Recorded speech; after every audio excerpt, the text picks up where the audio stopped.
This episode of the Humans of Agriculture podcast is part of our partnership with Livestock SA's Agri-Resilience program.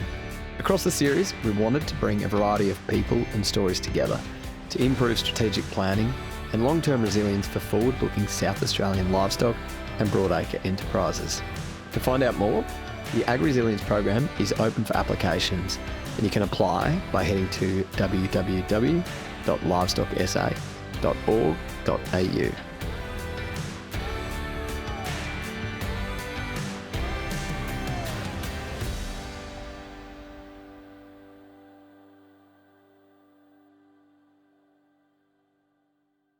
Darren, firstly, thank you so much for your time. I know you've spent most of your year overseas, so it's good to get you. Yeah, some people drive to work, I fly to work, but that's the actually they on the plane Qantas the other day, a guy came up and said to me, he said, welcome Mr. Thomas as they do and all that. He said, we haven't had a lifetime platinum frequent flyer in here this year, so I think there's only 3 of them in Qantas, so I don't know what's something to be proud of or it's dismay, but yeah, I've done some miles this year, that's for sure. You certainly would have forgotten what it's like to be down the back. So. Well, I get looked after. There's no doubt about that. But I do know what it's like being down the back. There's a lot of years go down the back. But, I guess it's a big part of what we are being present, with our people, the business being being a true global business today, being a family business as well. It's one of the things we can differentiate. A lot of our competitors are big corporates. So, they're probably not going to get access to owners or CEOs. And, that's the difference with us where we can be on the ground. And, but it requires a bit of travel. And I guess we live on an island a long, long way away. Everyone says, it's so far, away from Australia. But I guess for doing it for 20 years, that's all you know. Yeah. And, well, I'd love to know, because you're the inaugural chair of Brand South Australia. Do you find with all that travel, you just this real appreciation and that... Oh, yeah, there's no doubt. Particularly when, you can fly direct back from overseas into Adelaide. Like when before the pandemic, Emirates were flying in and that they're going to return in Qatar. Like it's nothing better than, I can literally, I live just south of the city. I can get off the plane through customs and I can be literally home in my bed at half an hour. It's incredible. And I always say with South Australia, it's quite interesting. It's got a rich history and it's gone through its ups and downs like anything, but I really feel at the moment there's a really strong, the eyes of the world, current Premier, Mally's been doing a great job of some events putting the eyes, but there's some real positiveness around. And, as our business is growing, we've had to, we grow our own and train our own, but we had to bring in some outside people, either from overseas or even interstate, and they've come here and they just can't believe the affordability, housing, the diversity of schools, public and private, the quality of it, the ease to get around. And I guess that's one thing over the years, there's been a few jokes about South Australia, and it's both ways. I was saying that, if you're talking ill of South Australia, you've either never been here or you've never left, because there's a lot of people, don't appreciate until you sort of get around and say, well, shit, it's not a bad place. Yeah. Would you say, is there an unfair advantage in a way of being out of where the main metro cities are in Australia?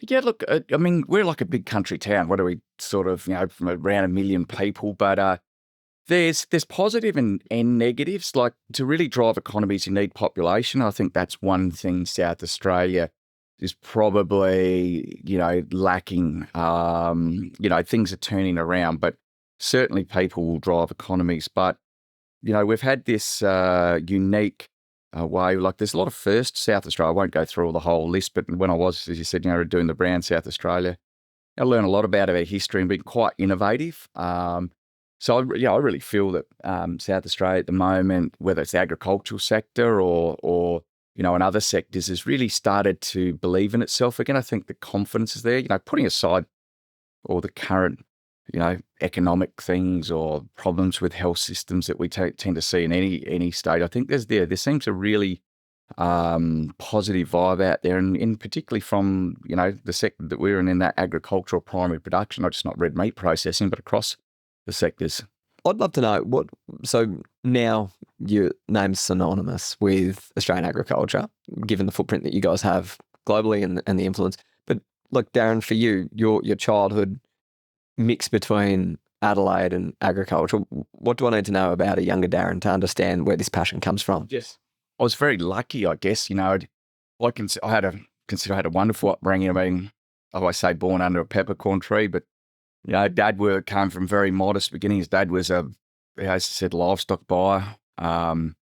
Started as a jackaroo livestock buyer, and we lived out at Valley View, north of Adelaide. And he used to travel. He wasn't around a lot, particularly during the beef, the herd reduction scheme, and he was in the territory a lot. So every school holidays we'd be up to Alice Springs, and I didn't really know anything different. It just weekends they'd be unloading cattle trains down at Jeps Cross. Every week, every day was a work day.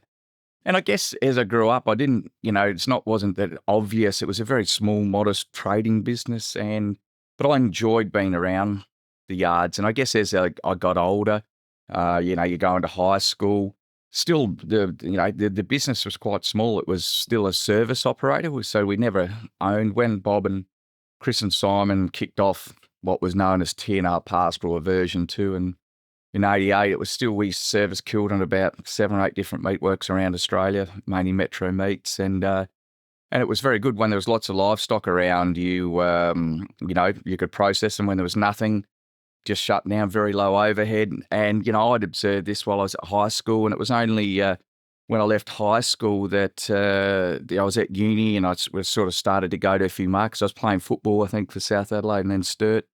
And in a bit of spare time, I'd sort of go out to the markets with Dad. And there was never any, like trying to set things up or do you want to come into the business? Because again, it was very modest. But I guess as I got to understand it more, I sort of developed that passion.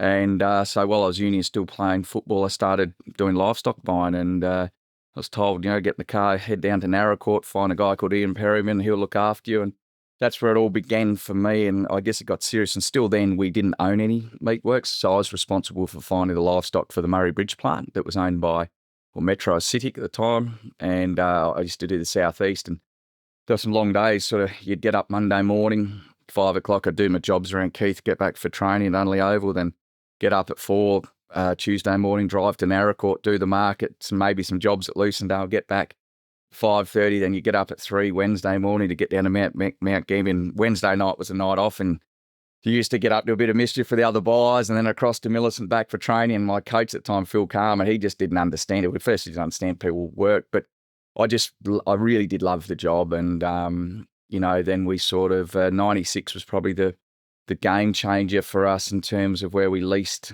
our first plant at Jeps Cross. And it'd be fair to say that I sort of, had that bit of a drive. I wanted, seeing people owning meatworks. That was sort of a bit of a goal for mine. And ultimately in 99, we got our first opportunity to buy Murray Bridge. And that was the game changer. But it'd be fair to say that was my passion, because I could see, I felt that we were in a disadvantage. But yeah, it was something that wasn't obvious from a kid. But, growing up around it, as I said, I had that really good balance of a bit of city life. Mum and Dad worked hard to give me a good education. But I just love it every day I come to work. I mean, it's not saying you have bad days, but I love the diversity, the challenges, and I wouldn't do anything else. Is there a moment like where maybe the gears shifted for you and your old man, where it went from that livestock buying, as you said, getting the kind of the keys to the plant, but was there a moment where you two really kind of came together? Yeah, I think, Chris, you can go back. I mean, we used to be predominantly beef focused, and you'd look at, so how we got into sheep and lamb. Bob and Chris flipped a coin and Dad lost, so he started with the sheep business. But I guess, once we got into processing, that was something that I was really interested in. And when I say we didn't know anything, well, we knew a little bit, but we had a lot to learn. And, we're very aligned on that. So I guess that was something that both of us wanted to go into. And our partners at the time, Bob and Simon, were very supportive. We had a great relationship, still do, with Simon. He supplies us livestock. But, around that 2004, so 99 we bought Murray Bridge, 2004 we bought Lobethal, and that was the next step into saying, well, we're into processing. And that changed the dynamic a bit that, we used to have a lot of farms and properties and all that sort of stuff. And there's one thing about red meat processing, incredibly capital intensive. So, and Bob and Simon probably had that bit more of a passion for the farms and livestock, to be fair. And that's why there was a decision that we sort of decided that perhaps we'd go, chase their dreams. And, it's one of those things, very amicable and the right decision for the business. But that was really a point where we were processing. And by that time, I think we'd learned a little bit. And that's sort of, where my mind was thinking, had that ambition to become a major processor. And, you look back on that, it's been some great times. And, certainly, I think I became their CEO when I was 27, very young age. And I don't know whether it was the banks that said we had to have one or whatever, but I've always had tremendous support. Dad and I have, you hear a lot of stories, like horror stories of that, but we've been very aligned. If we've had 2 arguments in our lifetime, you'll have debate, but he's been a wonderful support to me, and even the way he built the business, and because it's not just about me, the people we've had, and but we got some very strong aligned values. I think as I'm getting older, I'm getting a bit more like him, which I said I never would, but it's the same. It's like Audi, good, different. Like we're aligned but different as well. You hear, like, often in businesses, there's like a macro factor which becomes pivotal for success. Like for you guys to be really a first, second generation business to grow to where you are now, 2,000 employees, 85 countries around the world. Was there a macro factor at where the timing lined up well with where you guys were? Oh, I think, look, there's never a perfect time. I can tell you, like, quite often that, we've bought, I know a lot of people in the industry question, so in droughts and where flocks have been shrinking, we've been buying and expanding. So if you have a look, one thing I will say, if you could chart our growth, whenever it's been tough in the industry, that's when we've grown. We tend to sort of, and there's a pitch there just on my wall saying against the flock, right? And that's a bit what we've been, and we have a very long-term view of things, but we're not, we know we're not immune to the big macro trends when you see markets move, but we're very focused on what we want to do. And, if you have a look, when we had the fire in 2018, during the 5 years before we restarted the new site, we bought Stall, we bought Murray Burke. So we're able to still grow. We built things in America. So you've still got to be able to, like keep looking at opportunities. If you sort of wait for opportunities, it's too late. And the good ones tend to come up when you least want them to, but that's life. How do you approach that decision making when it comes to like whether you're absolutely swamped with things happening to then be able to create the space to think? Yeah, really good question, because at the moment I've actually sort of put a bit of a theme around for Australia. We're in a phase what I call stabilisation and consolidation, because we've still got decisions of a couple of years to play out. We've got about 400 million in committed capex coming up. We've just finished a cold store at Stall. We've got rendering plants there in Murray Bridge, cold stores at Burke, new boating rooms, Tamworth upgrade. And so, yeah, you've got to be careful not to overload. And, whilst we're growing, we're getting the balance right between getting the right skill set in our business, but not getting too big and lazy. So, yeah, it's interesting. We're sort of very conscious of that because we want to do it right. We've been afforded a wonderful platform, and we want to just now really start to work that. Now, I always say, and I put this to my senior team, that there's a caveat: if something's too good to be true, we'll look at it. But I'm very conscious now. There's a lot going on in parallel. Not to mention the commissioning of Murray Bridge and building of that site. I think you can just sort of sometimes, go too far and end up doing an average job of really not maximising the opportunities. Yeah. I just want to ask, and it's probably turning back to the earlier days, was there a key hire or key skill set that you guys brought in that you didn't have within your early partners? Or I guess what we did, so if you look at in the early days of processing, we thought we knew livestock pretty well, and we'll just say, I quite often will talk today, say our core competency still livestock procurement, but our core business is red meat processing now. So my father and I have never been too embarrassed to ask questions. So we had people and friends in the industry that, stalwarts, and we would regularly talk to them. And, I guess they wouldn't let us into the bedroom, but they'd give us enough. And so we'd just learn and, you'd be there 4 a.m. till midnight at night, trying to understand it, trying to always be better. And that's it, data reporting. So both myself and my father, very numbers driven. So, very, very important to understand cause and effect because we're very low margins in this business. So, you need to be across cost and yield. So I guess in those early days, though, you didn't know what you didn't know, and we just figured and worked out what we didn't know. We figured it out, and along the ways, you'd find, shit, we're doing actually a good job there, or no, we're a bit off the mark. So, I mean, I could tell you a number of stories there where, God, we would have wasted some money thinking we were doing a good job to it. Someone else might have come into get some external skill and said, well, geez, why are you doing it that way? And they showed us a few tricks. So we've never, ever been too embarrassed to sort of, take feedback. And I guess it comes back, I grew up in a football high performance environment where you got regular feedback. So I'm always, just the other day when I was in Arkansas with Sam's Club, just listening, you can still learn every day. So that's what I think one of the key things that we weren't too proud to say we know it all, because we didn't.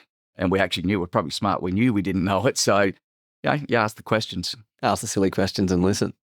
What about around the growth of the business? So can you just paint a picture of where the business is today, and then we might talk to how it got there? Look, it's a large business. It's a global business. I think it's a business turns over well over 3 billion, probably more. I don't even know the last, that just growing so much, but it's been deliberate. This is probably where over the last 10, 15 years where I've had a very clear, so where there's no 100-page strategic plan. I mean, at Murray Bridge in the early days, we had a painting on the wall of what we wanted to do to the site. That was our strategic plan. But, I had a view to try and make the value chain as efficient as possible, which meant moving down the chain. So whether it was in Australia or overseas, getting as close to the customer as possible, but I don't want to be the end user. I don't want to be a Coles or Woolworths or whatever, something like that. But and then obviously looking at the other side. So if you've looked, we've acquired plants in strategic locations. We've picked what I call rough diamonds, family-owned businesses that had no succession. There was a reason for that. We've bought some plants and shut them because they're not viable. And there's been just sort of a very very deliberate plan. So, and the other thing was to try and be represented all our major markets. So having people on the ground and being able to service our customers. And, over the times you sort of question yourself, are we really, of course it's working, but when the pandemic hit, that was a real, solidification that it was, because I saw a lot of our competitors, they think, well, shit, their customers had just stopped because they didn't know what's going on, but we're able to just get on the phone or Teams, Zoom, and, just hit the ground running. We picked up a lot of business, and the great thing is we've retained it. So that was a real big jump for us, but having that connection around the world and to be able to do that. And, one of the things that we're very important for our customers is delivery on full on time. And, price is a factor, but I think if you spoke to a lot of our customers, the thing we're known for is that assurance of supply, and people are placing a lot of value on that now. So, if you look back, that's been the journey very succinctly. We're in countries, Japan, Korea, Singapore, the Middle East, Europe, Netherlands is home base there, UK, Canada, 7 locations in the US, Brazil. And, one of the things now, which I'm enjoying, we've got this saying one TFI, and a lot of them are trading with each other. And we've also got global customers. If you look at someone like Audi, we deal with them globally, but that relationship overseas actually emanated really out of the relationship we had in Australia. So listing to, we're one of the few companies for the cruise line sector that we can service every port around the world for them for red meat. It's got a spin, but it's it takes some getting your head around, and I'm very lucky we've got some great people in the business running those regions. So, we've been on even a steep growth curve, and even the last 5 years. I do want to talk more about the team in a second, but the one thing as you're talking that is running around in my head is like how have you changed and how have you grown to be able to back yourself when it comes to steering the ship? I guess you're right. I've got a chip on my shoulder, but when I was young, there was a couple of there was a footy coach at one stage that sort of I saw myself better than he saw myself. I thought, well, that's not fair. I had a school teacher that wasn't that I thought I'll show you. So I guess what I've always done is I've just tried to do the best I can. Like I'm pretty self-motivated. You have to make a lot of sacrifice. So like I had 3 kids.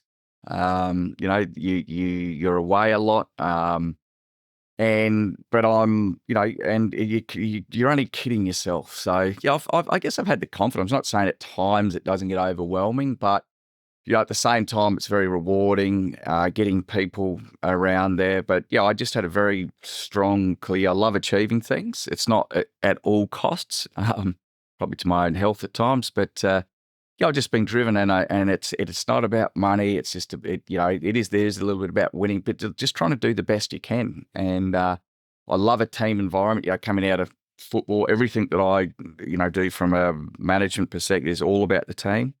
It's not individuals, and understanding that we're different too.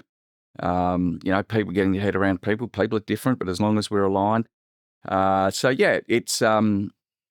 been good, but it's been exciting. I'm just driven. Like I like to, it's not ticking boxes, but I guess you do. You got that bit of a competitive spirit in you, and you like to, continue to achieve. To see what's possible.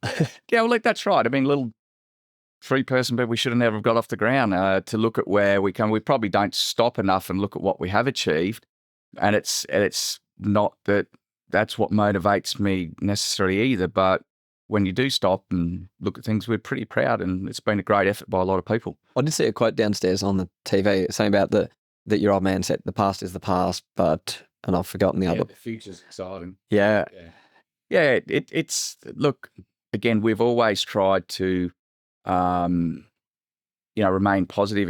Another one of Chris's comment, people are our number one asset, and it sounds like a cliche, but it's not. They really are, and we couldn't have achieved what we've achieved without that. I got asked the other day at this talk I was doing about Murray Bridge. Did you ever think of not rebuilding it? And there was never any thought of that because of we owed it the community, the people, everyone that supported us to. That was the foundation plant and set the scene for us to be able to, grow further. And, I get a lot of excitement seeing, in the US, that growth of that business there now. Europe, seeing all these, they've got their own lives and, their own ambitions. And, I get a lot of reward out of seeing that. I was just chatting with someone before about the role of kind of emotion in decision making, and they actually painted a picture where at times it is really important as well to think of that kind of why you're doing it. And for you, like, how do you bring emotion into your decisions, especially around something like that Murray Bridge? It's you've got to make sure, and it's a learning journey for me every day. Emotion can be very powerful, but can also have a negative impact. So one thing, I guess, as I've got older that I've learned, if I'm having a bad day, I've got to be careful because that can knock on to everyone else. So, I do work at a pace or an intensity that some others struggle with. So you've got to be careful, aware of that. But I guess, they're just that passion, caring for people, generally caring for people. Like, it doesn't get lost on me that, a lot of people, even like businesses. So we've had other companies that have grown alongside of us that provide services, and I get a lot of enjoyment out of that as well. From time to time, I'll have people walk into this office, come in here and, just want to sit down and talk about something that's troubled them. It'll be non-work related. And, we might have HR, but, they, for some reason, they will come in and want to, I should be the scariest person, as people say, but they want to come in and share some things. And, you just try and listen. And, it is, as I said, those emotions can drive you, but you've got to be very careful that it doesn't, get dysfunctional and that. So, and that's that one's because you like to win and achieve, and you'll try so hard, and you got to be careful. It's not win at all costs. So as I said, it's a daily battle for me to keep it in check. But at the end of the day, I just get a lot of enjoyment out of seeing our team, our people, and how they celebrate success. And I was in the US the other day, and £2 million through the room, and they've got this belt, like a heavyweight boxer's belt for the team, and the way they get it. I mean, it's quite interesting. We speak English, but we are very different culturally, Americans and Australians, and where they find it quite, because we take the piss out of each other a fair bit. They think we're mean and cruel, and we think they're a bit funny or kitsch, some of the things they do. But I get a lot of enjoyment out of seeing teams. And when you think that started 2013, 10 years later, the business that it is today, I get, a lot of enjoyment. We're responsible for a lot of people's families. And being a family business yourself, or family owned, that emphasis on family is really important. We've got whole families that work in it. Someone might be at a plant, someone's in the head office, someone somewhere else, which I think is really cool. That is, absolutely. I want to chat to you, and I think it's a nice flow, but around, so 2018, can you run me through the day when you got notified that the plant had caught fire? 2018, I had as usual, a busy year, and I hadn't had much of a break. So I'd gone down to Port Elliot. I was having a beer about 3 o'clock with 1 o'clock a mate of mine, actually, same as Simon Brown, and I got a phone call from our operations manager, and he said, look, we had a small fire, started from someone welding, but it's all put out. It's been, everything was done properly. Fire department had been out there, it's all signed off, and so that was fine. And then, be about an hour later, I'm not massive on social media back then, but Twitter, there was a few things going on, and then I got a phone call from it, said, well, it's actually reignited, and it's a major fire. And even then, I sort of really had no idea. So I jumped in the car to get up there, and you couldn't believe it. Over the years, you know how fires, there's always a risk of fires in meatworks, and you say, you're tongue in cheek, I hope to burn to the ground, but you never think it's ever going to happen.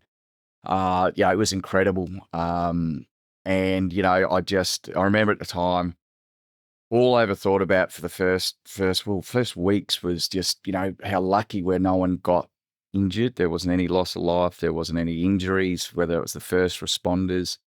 And for me, that was the most important thing. Even when you were, demolishing it months later, like you think, geez, what happens if we did miss someone or something? I don't know whether I could have lived with that, but it was certainly very real and raw. And I remember, that night, you don't go to bed, doing a press conference on the steps here in Adelaide, an hour press conference going through, and a mate of mine pieced together that, to cut it down. And if I look back and say what we said we were going to do, which is all very off the cuff then, I think we've delivered. And really what we had to do over the next few months was quite amazing. When I look back on it, it's something we're very proud of. It is what it is. But the way the company was able to mitigate loss, the way the company was able to keep production. Our beef was a bit affected because, we had to go to O'Connor's, but really our small stock production, by double shifting Lobethal, expanding Tamworth,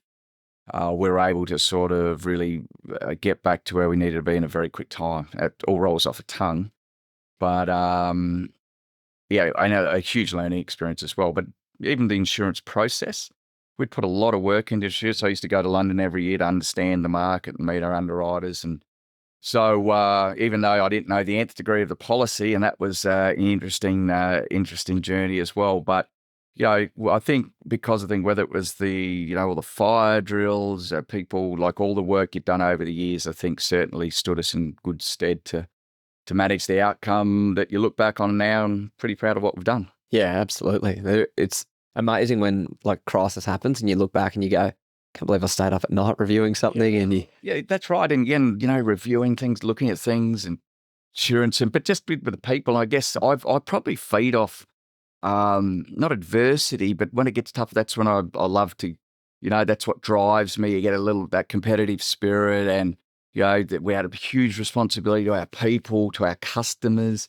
And, but, I was, overwhelming to say the least, but it was interesting because a friend of me just reminded me the other day that sort of forgotten I did this, but I was, just for me, how did I cope? We said, like, how did you cope with it? Well, I started writing a daily blog, what I learned today. So I'd write to the entire organisation, just a short 1-sentence thing. And then that came a bit more. And I did that for a couple of years. And that developed then into what had gone into my day. It was more about what's happening in the business. I was but in the early days, it was me about just, I wanted to keep them informed, but it was really quite therapeutic for me. And I'd completely forgotten about that. But and then when I went to stop it, there was an uproar that everyone wanted to me to keep going, talk about the kids or something. And so it was interesting the way I dealt with it. It was less about me; it was about the people, and that I had a responsibility to be their representative.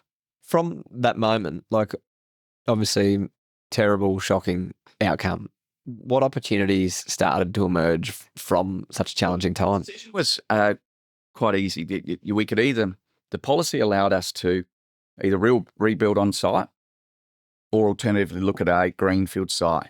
Now, greenfield site was going to be more expensive.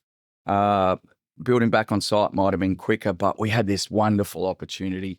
Murray Bridge was an old plant that we'd really rebuilt from the inside out, so it was certainly quite nice from that. But, all the efficiency. So we went with a greenfield site, which is more expensive. And, you don't get to do that too many times in life, I can tell you, and why people wouldn't. But even that was a great experience, being able to look at all the new technology or animal welfare and so on. It was a pretty easy decision, and that's what we did. So then, and this is actually, this is made really within days or weeks, because then we had to go through with the insurers and the process there. So very early on, we had a plan. We went outside of Murray Bridge there to establish a beef and a lamb plant there, and all the other things. So pretty quickly we were clear, and we had a process that we followed, and I think we were able to wrap up the insurance process in about 6 months, which I think it was like the largest non-mining claim in history or something in Australia or something like that, someone said. And so that allowed us then and we ended up settling with insurers. I mean, they could have sat with us the whole way, but we just did a deal, and that allowed us to control our own destiny. And as I said, there was a lot going on. We bought Stawell, we bought Burke. There was a few things going. We built through a pandemic, so there was a few curveballs thrown. But the opportunity to go from greenfields was, too good to miss. And you recently had the chance to talk at the insurance conference. Did you get any questions, comments, or any points that you kind of made to them with the benefit of hindsight now? Oh, yeah, look, one thing that, because the insurers were there, so one thing for people, you hear horror stories with insurance. I just wanted to talk about a positive outcome. I certainly spoke about the need for people to put the effort in to understand insurance. And, the people, the syndicates that underwrite the policies, they know there's going to be events, but what they really want to do is make sure, how's that team, from a risk point of view, how are they going to mitigate our loss? And when you really think about it, we're actually both on the same side. They want to mitigate the loss, and you have an obligation to that, but you want to just get your life back together. So you really are on the same side, having that plan, getting advice. So when loss adjusters come in or forensic accounts, we had some representatives there, because the policies are quite technical when you really get into it. But putting the time and effort, regularly reviewing, your asset values and those sorts of things. Business interruptions are really interesting ones. So it shouldn't be seen as just, we pay a premium. It's sort of in the back of your mind. It's really, and spending the time to work with your underwriters, getting them to know them, establishing that relationship. Because if you do have some sort of event, there's just that bit of trust there and so on. So like I said, it was a tremendous learning journey for us as well. And that seems like a pretty good business learning, no matter who you are or what size you are. Take the time. Look, I've spoken to governments, I've spoken to large, top 100 companies, listed companies about it, their boards over the journey. And I think we set ourselves up.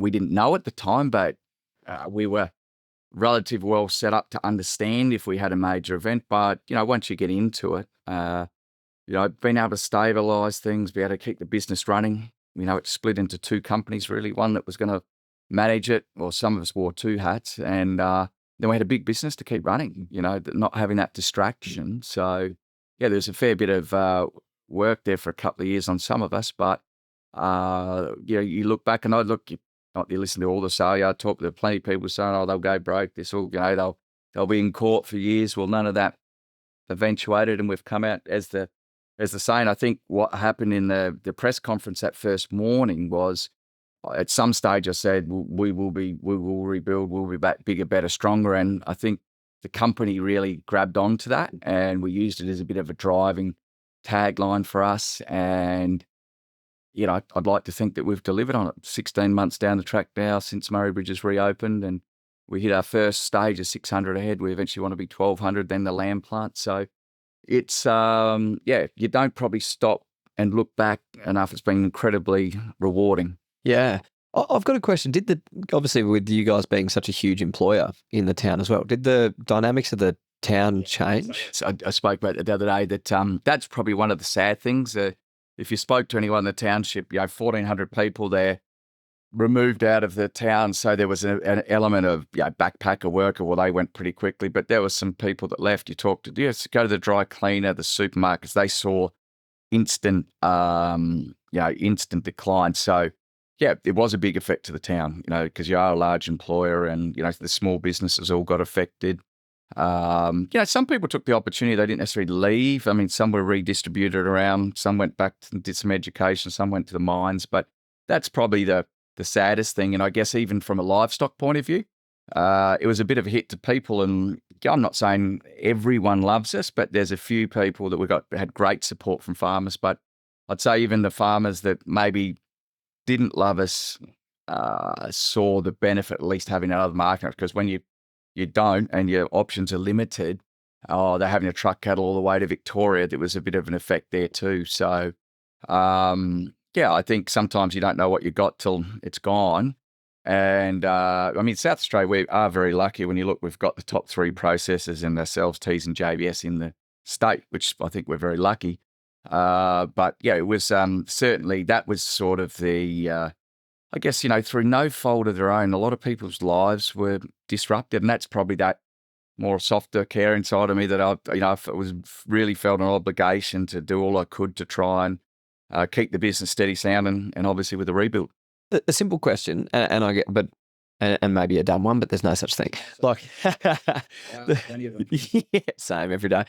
The diversification of your business, how handy was it to have the other areas of protein, whether it was the seafood, although it might have only been small, but how important was that? It's interesting. If you look at our business from a outsider looking in, we've got an amazing supply chain. You could almost say we're a logistics company. We happen to be moving protein around. So for us to move into adjacencies, which I look at whether it's seafood or other protein. So our businesses around the world, we're only small in seafood here, and it's not a must-have, but we've got some customers that want it. Then we've got Europe's a very big importer of seafood. They're a very big importer of game meat. We buy a lot of meat out of South America. We process there. I guess these other proteins adjacent, and then even like we're building a cooked plant at the moment in Lake Forest. So we're not only red meat, we do a lot of cooked chicken and things. So then you can go down to, we've got a pet food facility, and we're sort of moving right down the value chain into pet food. So a lot of our byproducts from our industry can be used in pet food. And then you've got the co-products, tallows, edible tallows, jars. So, they're all these, what I call adjacencies.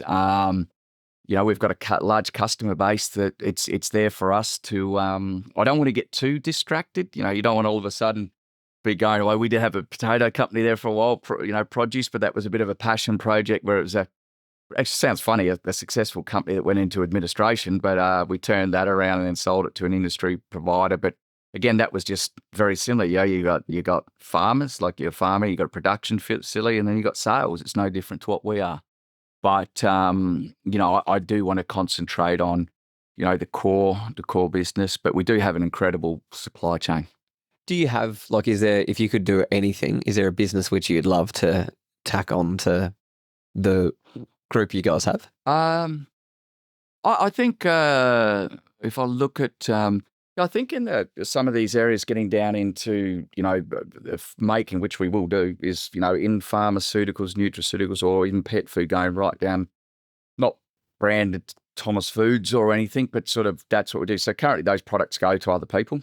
We sell them to other people who manufacture it. So I think that's the natural thing. And where we're moving, the volume that we have, into cooked other ways of preparing our meat. So there's nothing like outside, certainly innovation. I've often looked at, should we be, we have innovation people within the business, but should it be a standalone? I'm very tech focused. I'm really, AI is a very broad term, but looking at how that so much that can give us productivity. I see at the moment, like productivity gains, some of our decision making, machine learning and that. So I've often looked at, do I buy a software company that we can internalize that, still runs as a business, but then can be working on projects for us. So there's a few things like that I'm looking at. Logistics is a big business. We sold our trucks. I mean, we've got a lot of trucks. Do we bring that? So there's things about that I look at. Are they businesses that are complementary? Construction companies, different things because we're always building. So you just want to be careful how much you want to try and do yourself versus someone else, because you've only got so many days and weeks and so much brain power. But that's what we're looking at. Yeah, some of these, the adjacencies I talk about are good opportunities for just extracting the maximum value out of the carcass.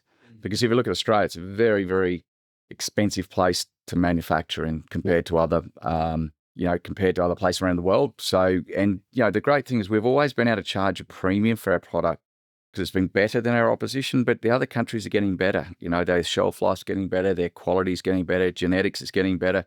So we can't just rely on that anymore. So we've got to really extract the maximum we can out of a carcass. Did you find when you were doing the brand South Australia work that there were like different things now that you're trying to bring into your marketing to differentiate not just Australian product, but TFI products? When I say I knew nothing about marketing, I probably did. I knew nothing. I just happened to be at London at the wrong time. Jay Weatherall was up there and our agent general, Bill Muirhead, and they were talking about this. And I had just actually caught up with the coffee because I was up there for work. And Bill said, this would be a good project for you. And I'll give you a bit of an intensive, one-on-one of marketing. But I certainly learnt the difference between product branding and destination branding or place branding, very, very different. So again, I enjoyed that and worked with some wonderful people and learned a lot. So taking those skill sets or the theory of that and looking at our business is really, really, really important because there is some big differences, and the theory really tells you why you should steer clear of some things and brand architecture. We're going through a bit of a revision of all that now, particularly the way we're selling our meat. The meat was generally on sort of some high-level attributes or days on feed. But because we've got MSA and the data and the science, we can really drill down on this. And so the way that we are marketing our meat and then also the brands around that meat have changed. So we're going through a bit of a thing there. But yeah, it's an interesting one. Marketing, they can got a lot of ideas. You got to sort of keep a bit of a ring fence around them. Yeah, and well, I've only recently started to get far more interested in the place branding piece. I think seeing what they've done with Tasmania, but I think South Australia as well with the football and tourism and other things. The logo, with regards to that, there was really, really, I remember Bill Muirhead saying to me, if you can't make it free, make it red. So, red, as it turned out, we did an audit of all the states, and, there's no doubt we owned red.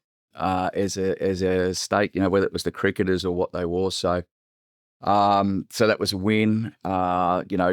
You'd get people who were very cute, they really didn't know where South Australia was, and, is that near the Gold Coast or whatever? So, that window was very obvious where South Australia was. That, it was really, really interesting on why we came with what we came up with. And probably too much for today, but Yeah, it's been great to see this over 10 years. You're still seeing the iconography used by, private small business and all that sort of thing. And it's consistent, consistency. And that's a great thing. So, yeah, I get a lot of enjoyment when I see someone, plumber driving along, they've got the state brand, because it's the state's brand, everyone's brand. And it does make it a bit easier when you're trying to tell somewhere Adelaide is, I can tell you. South of Australia. Well, just SA, SA around the world is known as South Africa, so there's a lot of things. I used to laugh when you see in the New York Times or the US Today, they'd have, Adelaide wouldn't even be on the weather map. They'd have like Broome on there, or, it was just, we were just unknown. And really, it does. It's sort of, it was interesting that a lot of people, Sydney, where you're from, Australia, Sydney, Melbourne, that's a lot of people still today. Yeah. Don't know. So anyway, work in progress. Yeah. You mentioned before about the evolution of the business and I guess the team's sustainability team, and then you said maybe even an innovation team. How has, I guess the traditional business model, if we can call it that, changed for you, and how do you see that changing with the different areas that are important? Yeah, it's been huge when you look at the people we have today. So some departments have shrunk. If you look at so the new Murray Bridge plant, the cold store there's fully automated. So where you might have had 100 people at the old site, you've got 5 now. So some areas are shrinking, some areas are growing, and sustainability is one of them. I remember back in the day, I was HR, OH&S, you're all one, but now you've got departments, and all for the right reasons. And certainly sustainability is an area of environmental awareness. You've got to resource, no different to probably a more topical one, cybersecurity. We've invested heavily in cybersecurity and our IT teams. And when you look the other day, when we had that CrowdStrike event, we had a team that were able to get all our plants up and running again in 40 minutes. Now, if I look back 3 years ago, we wouldn't have had the team there. So we've had to invest in these areas. Being a global business, there's a lot of countries that have different views, but sustainability is more than just emissions. It's about modern slavery, people. It's really, really broad, and there's a lot of regulation being brought in around the world. We've got financial reporting that we've got to pick up next year, which everyone's a little unsure of being a large reporting entity. So, yeah, there's certainly OH&S, we're a self-insured company, so safety is important. If you're going to do it, you've got to have, you've got to resource it. But all of these are investments in the business, just a different form of CapEx, if you like. So hopefully, we pride ourselves on doing things right, and you have to invest in the business and just getting that balance right between too many people and but also doing the right thing. So, yeah, it's, as I said, from the old Atco hut at Jeps Cross in, the 80s to where it is today, it's a very different business. Well, and I think the thing that I just picked up there was you weren't talking about them as costs, you're talking about them as investments. Absolutely. Yeah, it is. It's, you've got to be aware of costs, but yeah, it's they are investments in the business. There's no doubt about it. Some of it's forced upon you, and some it's what we want to do. I've probably only got a couple of other questions I want to ask you, but one is around, because 80% of your product is sent overseas. Like in Australian ag, we often talk about this community understanding or disconnect with ag versus, I guess what is actually happening. So how do you view like doing right by the community versus doing what the customer wants? Because they're two different things. Yeah, it's I guess one thing that we're very, like, without primary production or producers, farmers for that matter, we'd have a business. So I think, my son was quoted in the paper, the Weekly Times, saying, does need to be a sustainable price for farmers, because if it's not, they go out of it. And I saw it actually happen in the potato industry, where all the processors ended up having to get in and do it themselves because the margins were squeezed out by, I'd say, the retailers, to be honest with you. Then they just go out of it. And you've got a industry, you're always hearing about dairy. So it's important we get that balance right. And, at times it's hard for us because I'm dealing with the end user, and you're trying to explain to them, I know the prices are high, but you've got then cost of living pressure, people aren't spending. So it's dynamic, and you do got to work closely with them. But one thing I get passionate about is, you can't buy a car for the same price as 10 years ago. Why should we be accepting that, meat's got to be the same price as 10 years ago, or even when we saw that big oversupply happen last year, you think about it today, everyone's takes home a wage, and all of a sudden you come along and your wage is cut in half. Your costs are still all the same, but your wages. So, I mean, I know it's been like ever and a day in agriculture. You've got to look over a period, but there has to be a sustainable level of, and we are really just in the middle. As I said, I can't control the livestock markets as big as we are, and I certainly can't control the global meat price. But what we try and do is work very closely with our suppliers and our customers to try and smooth those things out. I don't think I've got, well, I could ask you other questions and things, but I don't think I've got too much more to ask you around that. I just wanted to say thank you for your time, and if there's anything else that you wanted to chat about. Oh, no, just I think the world's an interesting place at the moment, but it's a great industry. Otherwise, people have to eat, and it's an industry that I love. I wouldn't do anything else. We've got some great people. I guess we're very. It's funny. We're proud South Australians, but we see ourselves as Australians, and the country really does a great job because we're competing with a lot of countries that are subsidised, and the Australian farmers are really amazing. What they're able to do, and the resilience of them. Given and all the different climatic changes. So I just. It's head down, bum up, and we just keep on to improve. And but at the same time, I guess when you look back, we're sort of pretty proud of what we've achieved too. Yeah, no, it's been a really interesting journey to chat through with you. So thanks for the time. No problem. Cheers.